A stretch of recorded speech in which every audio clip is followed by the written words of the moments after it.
नमस्कार साथियों, आज हम एक ऐसे देश के बारे में बात करेंगे। हकीकत आप चाहो तो बाद में भाई गूगल करके देख लेना, आपको हो सकता है कुछ महारत ही नीचे बोलेंगे, कमेंट करेंगे, है ना। सच बात यह है कि हम ऐसे देश के बारे में बात करेंगे जो एक नॉर्वे का एक पार्ट मान लो, जैसे चाइना का हांगकांग, चाइना मानता है ना कि हांगकांग मेरा है, ताइवान मेरा है, सेम यही देश है। सवालबार्ड एक ऐसे देश के बारे में हम बात करेंगे जहाँ पे आप बिना वीज़ा के जा सकते हो, बिना जॉब के जा सकते हो। और इस देश में आप ये मान के चलिए कि बिना कोई वीज़ा के, बिना कोई जॉब के आप लाइफ टाइम रुक सकते हो, लाइफ टाइम इस देश में रह सकते हो।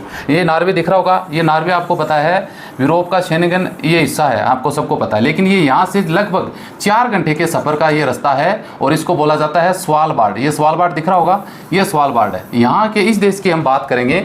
इस देश में अगर आप जाते हो तो आपको कुछ चीज़ों का पता होना चाहिए। और आप क्या सोचते हैं कमेंट करके ज़रूर बताना इस देश के बारे में। आज तक आपने क्या सुना है ऐसा देश के बारे में जिस देश के जाने के लिए वीज़ा की ज़रूरत नहीं पड़ेगी। अब आप बोलोगे नेपाल चले जाओ, तो नेपाल इंडिया के लिए फ्री है, सब देशों के लिए फ्री थोड़ी है, सब देशों के लिए वीज़ा फ्री थोड़ी होता है। लेकिन ये तो एक ऐसा देश है कि सब देश के लोग कोई भी यहाँ पे जा सकते हैं बिना वीज़ा के।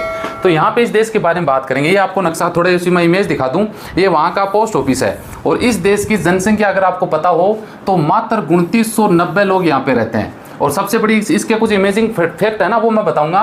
2900 यहाँ पे सिर्फ 2926 लोग यहाँ पे रहते हैं। और यहाँ पे बालुओं की जनसंख्या है 3000, यानी बालुओं से कम तो यहाँ पे लोग रहते हैं। हर आदमी को वहाँ पे एक बंदूक राइफल रखना जरूरी है इन बालुओं से बचने के लिए, वरना ये उनके ऊपर हमला कर देते हैं। इस देश की अगर बात करें तो मात्र कितनी बड़ी चीज़ की, बहुत सारे देशों से ये देश बड़ा है। 6100 किलोमीटर इसका एरिया है। और अगर ये इसकी बात करें कि इसका शुरुआत कब से हुई थी, अस्तित्व में ये देश कब आया था, इसका खुद का फ्लैग भी आप देख सकते हैं।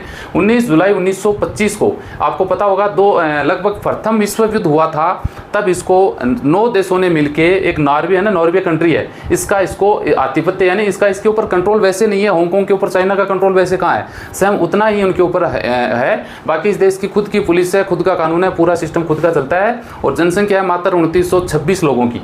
यहाँ पे अगर बात करें लैंग्वेज की तो नॉर्वेगियन इसकी यहाँ की लैंग्वेज है। और अगर वहाँ की करेंसी की बात करें तो नोक, एक नोक का इंडियन करेंसी में 7.5 रुपये बनता है। यानी वहाँ का 1 रुपया नोक की जो करेंसी है इंडिया का 7.5 रुपये बन जाता है। और ऐसा सुनने में आया है कि इस देश में एवरेज सैलरी 3000 डॉलर के करीब कमाया जा सकता है। एक आदमी 3000 डॉलर कमा सकता है। 50 कंट्री के लोग यहाँ पे रहते हैं। सबसे बड़ी बात यह है, अब आप सोचोगे यार 2900-3000 तो लोग यहाँ पे है नहीं, 50 देशों के लोग कैसे रहते हैं। इसमें बता दूं 470 लोग तो सिर्फ यूक्रेन के और रशिया के रहते हैं। सबसे बड़ी इस देश की बात है कि पूरा बर्फ से ढका हुआ है। 60% जो जमीन है ना वो बर्फ से ढकी हुई है। इस देश में कोई पेड़ नहीं मिलेगा आपको, बालू ही बालू दिखेंगे। 3000 बालू हैं, 2926 लोग हैं, इसलिए जगह जगह यहाँ पे बोर्ड लगा। ये रियल है ये आपका, ये स्वालबार्ड का कंट्री की बता रहा हूँ मैं यहाँ पे। यानी 19 अप्रैल से 23 अगस्त तक सूरज यहाँ पे डूबता नहीं है। 6 महीने तक यहाँ पे रात नहीं होती है। अगर रात हो जाती है तो 3 महीने, एक रात 3 महीने तक चलती है। सर्दी के मौसम में एक बार रात होगी तो 3 महीने तक लगातार अंधेरा रहेगा और 6 महीने तक लगातार सूरज यहाँ पे डूबेगा नहीं। और सबसे बड़ी बात है कि मात्र 2900 लोग होने के बावजूद भी यहाँ पे होटल भी हैं, शॉप भी हैं, एयरपोर्ट भी यहाँ पे है। और यहाँ पे 40 किलोमीटर की मात्र सड़कें हैं। और सबसे सुरक्षित देशों में इस देश को माना गया। कोई क्राइम आज तक नहीं हुआ यहाँ पे। एक क्राइम हुआ था जिसको बंदे को पकड़ के वापस नॉर्वे डाल दिया गया। यहाँ पे सबसे बड़ी बात यह कि मरना गैर कानूनी, आप वहाँ पे मर नहीं सकते।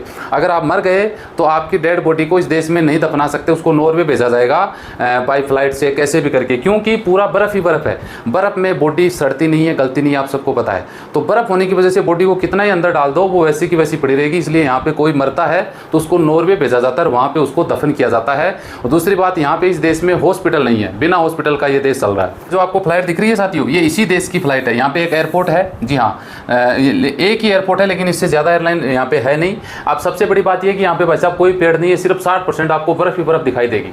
और यहाँ पे ईयरली सालाना लोग घूमने के लिए जाते हैं। कंपनियां पैकेज भी बनाती हैं, 10,000 यूरो से लेके 20,000 यूरो तक इस देश में कंपनियां घूमने के पैसे लेती हैं। सबसे बड़ी बात बता दूं मैं, दुनिया भर के जो भी सीड्स यानी बीज होते हैं, पेड़ पौधे जो भी फसलों के बीज होते हैं, वो इसी देश में सुरक्षित रखे गए हैं ताकि कल को अगर ऐसा कोई, जैसे प्रथम विश्व युद्ध हुआ, सेकेंड वर्ल्ड वार हुई, ऐसी कोई वर्ल्ड वार हो जाए, कोई भी भूकंप परले कुछ भी हो जाए, दुनिया तबाह हो जाए, तो यहाँ ये बीज सुरक्षित रख सकें, सुरक्षित मिल सकें, दोबारा से इनकी शुरुआत की जाए। इसलिए यहाँ पे पूरे वर्ल्ड के वीज़ा आपको यहाँ इस देश में देखने को मिलेंगे, स्वालबार्ड में। हालांकि ये देश यूरोप में होते हुए भी शेंगन कंट्री का हिस्सा नहीं है। नॉर्वे से हिस्सा है यूरोप का शेंगन, लेकिन ये नहीं है भाई साहब, ये एक अलग थलग, जैसे सीधा लैंग्वेज समझो कि हांगकांग है चाइना का हिस्सा है, लेकिन वैसे ही उनका खुद का पूरा सिस्टम चलता है, तो सेम ऐसे ही उसका चलता है। अब सबसे बड़ी बात आ जाती है भैया इस देश में जाएं कैसे, इस देश में जाके करेंगे क्या, वीज़ा कैसे मिलेगा। इस देश का सबसे एक माइनस पॉइंट ये है, आप अगर उस देश में इस स्वालबार्ड में जाते हैं तो आपको अपना जीवन चलाने के लिए आपके पास काम होना ज़रूरी है। अब काम नहीं होगा तो इस देश में आप रह नहीं सकते, ये यहाँ का कानून है। और दूसरी बात, आप इस देश जाओगे कैसे, तो जाने का एकमात्र तरीका है सिर्फ नॉर्वे से आप जा सकते हैं। अब नॉर्वे से आप कैसे जाओगे, वो वीज़ा तो भाई साहब आप लेना पड़ेगा। नॉर्वे ऐसे तो किसी को वीज़ा नहीं देता। हाँ, अगर देखा जाए तो ये होता है कि नॉर्वे ट्रांजिट वीज़ा तो दे ही सकता है ना, क्योंकि आपको तो स्वालबार्ड में जाना है। ट्रांजिट नॉर्वे का लिया, नॉर्वे से 4 घंटे का सफ़र है, इस देश में आप जा सकते हैं। अब नॉर्वे से 4 घंटे का सफ़र है तो आप समझ लो भैया दिल्ली से या फिर राजस्थान जयपुर से दुबई का 2.5-3 घंटे का सफ़र है, 3 घंटे का मान लो, तो इतना दूर है ये नॉर्वे से स्वालबार्ड। लेकिन यहाँ पे जॉब क्या करोगे, क्योंकि 3000 की पॉपुलेशन है आपको लगता है, लेकिन यहाँ पे सालाना लाखों लोग यहाँ पे घूमने के लिए जाते हैं। तो जॉब इसलिए आता है, सबसे ज़्यादा जॉब यहाँ पे होटल का मिल सकता है, शॉप का मिल सकता है, एयरपोर्ट पे कोई जॉब मिल सकते हैं, और भी बहुत सारी कैटेगरी के जॉब यहाँ पे हो सकते हैं जो वहाँ पे मिल सकते हैं। क्योंकि लाखों लोग यहाँ पे घूमने के लिए जाते हैं, तो लोग तो होते हैं ना इनको सर्विस देने के लिए। कोई 10 दिन रुकेगा, 20 दिन रुकेगा, 1 महीना रुकेगा, क्योंकि यहाँ तो वीज़ा की भी ज़रूरत नहीं है, तो वीज़ा नहीं चाहिए। और सबसे बड़ी बात, कितने ही दिन यहाँ पे इस देश में आप रुक सकते हो, तो और क्या चाहिए। जॉब हैं लगभग 2926 लोग यहाँ पे रहते हैं। सबसे बड़ी बात यह है इस देश में लोकल कोई आदमी वहाँ का नहीं है। औरतें यहाँ पे बच्चा पैदा नहीं कर सकती, डिलीवरी नहीं दे सकती।